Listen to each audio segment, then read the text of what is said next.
Hey, Tom, you guys had come out and really executed early well. I think you outscored teams 31-0 in the first quarter. So how much of that is sort of you and Byron and repping those early downs, and how do you continue that on, throughout the second half as well? Yeah, we got off to a good start in all the games. Got to figure out how to just keep that consistency over the course of 60 minutes. It's one thing to get off to a good start. You want to play well at the end of every half too. You want to start the third quarter fast. Really, you want to play a great 60 minutes every week.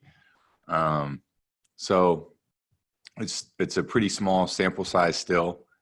But yeah, we absolutely want to get off to a fast start every game. You want to play from ahead. You want to play on your terms. And, we're certainly going to have to, as the year goes on, play, continue to gain consistency, dependability over the course of the whole game. So that's going to be the goal. Okay, next is Greg Allman. Hey, Tom, the Chargers have a rookie quarterback going up against you this week.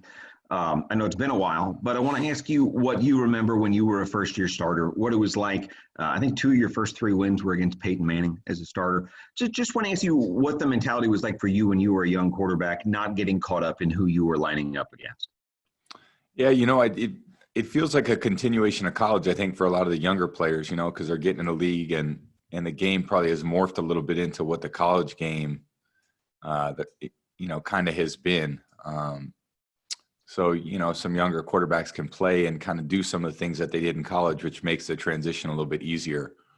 It's a little different than when I started, although the school I played at was probably more of a pro-style team, so it was a little easier for me than it was for some others. So it was a long time ago that I was in that situation, but it didn't feel too big for me. I mean, I played at a school where there was a lot of expectation. We played in front of 100,000 people every week. So it was a big time college program. And I think Justin played at, big time college program too. So they had a big following.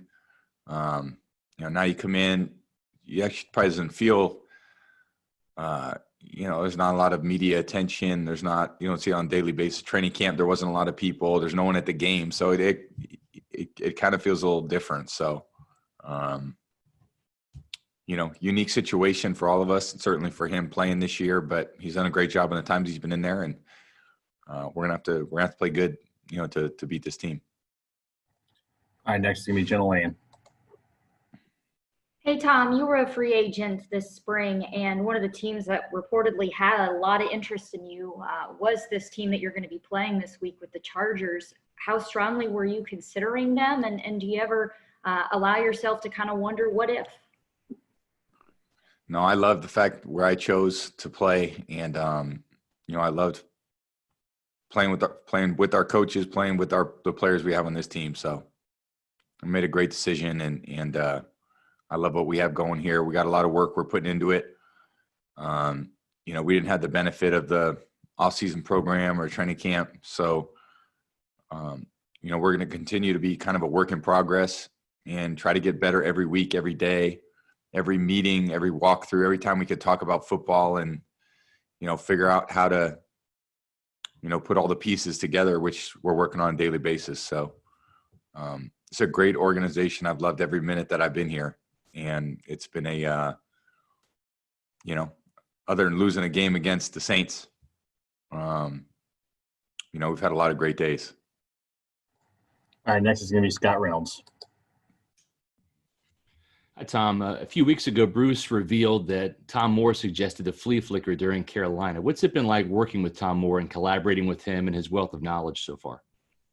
It's been great. He's just an amazing guy and has so much football knowledge.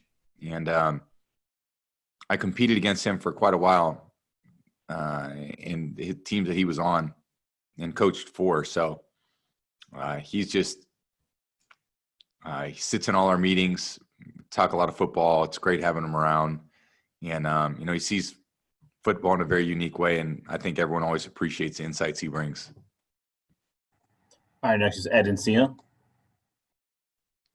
Hi, Tom. You might be without Chris Godwin this week, maybe Scotty Miller. you really haven't had all of your weapons on a week-to-week basis. I know that, Mike had missed some practice earlier in the season. How much does that maybe stunt, the production of trying to get everyone form this cohesion on offense? Or is it a thing where, it is good to get maybe guys who might not normally get as many reps in there, because over the whole course of a long season, who knows who you might need? Yeah, I think you got to take advantage of that situation. I think you'd ideally like to have everybody out there practicing, and the only way to get better is to practice together. I don't see it as you can't walk through or talk through everything and not practice. There's a lot of things that happen out there that are happening in the moment. You got to make really critical decisions. Everyone's got to be on the same page, and the more you practice together, the more those things are going to come up. So I always think it's a benefit to practice and practice well. When certain guys can't for injury, and this is a contact sport and things happen, it is good for the other guys to get reps and for them to get in there and prove to everybody that if they did get the chance to be in there, then they got to take advantage of it and do a great job. So that's how a lot of guys get their positions. Guys get injured and guys never get their job back. So that's just the way football is. We have time for a few more. Next is going to be James Palmer.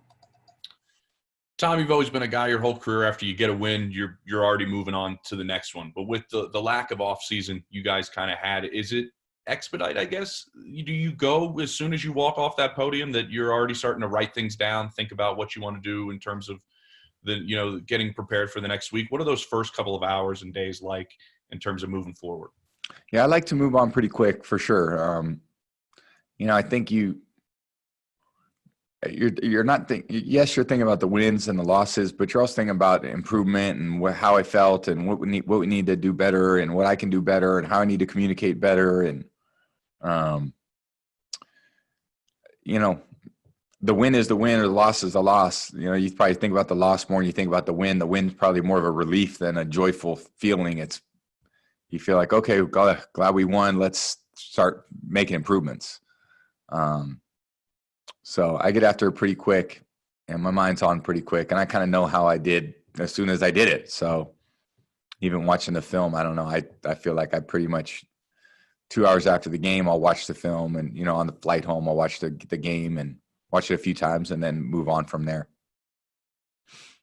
All right, next is going to be Kevin O'Donnell. Hey, Tom, throughout your career, you've had to deal with injuries, as you talked about. It's part of the game. But what do you do for the guys that haven't had a lot of reps, with the first string unit during the regular season, to try to get them ready, more comfortable, that you can trust them on Sunday? Are there things you do maybe outside of practice to try to get them up to speed where you can give them some more trust? I think all that stuff just comes with practice, and you can spend time with each other outside of, in the locker room or whatever. This year we can't do much, but getting to know people is one thing, but getting to know them on the football field is most important. And ultimately, we're all here to do a job. So our job's to win football games, and to win football games is very demanding. Everything's important. It just don't magically happen. It's not about, let's clap our hands together and scream. And it's about doing the right thing consistently with, gaining the trust of your teammates, being dependable every day in practice, through every game.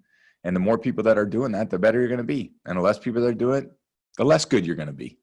And it's got to be a commitment by everybody to show up every day with an attitude to work and to put the work in. And it all pays off. And when you win, it's all worth it. And when you lose, you got to do better. That's the thing about sports, is there's a scoreboard. And at the end of every game, you know how you did. And at the end of every season, there's a record, and you know how you did. And if it doesn't measure up, you got to make improvements. And if it does measure up, you better get started on the next year. So that's football. All right, that's all for today. Thanks, Tom. Appreciate it. Thank you, guys. Take care.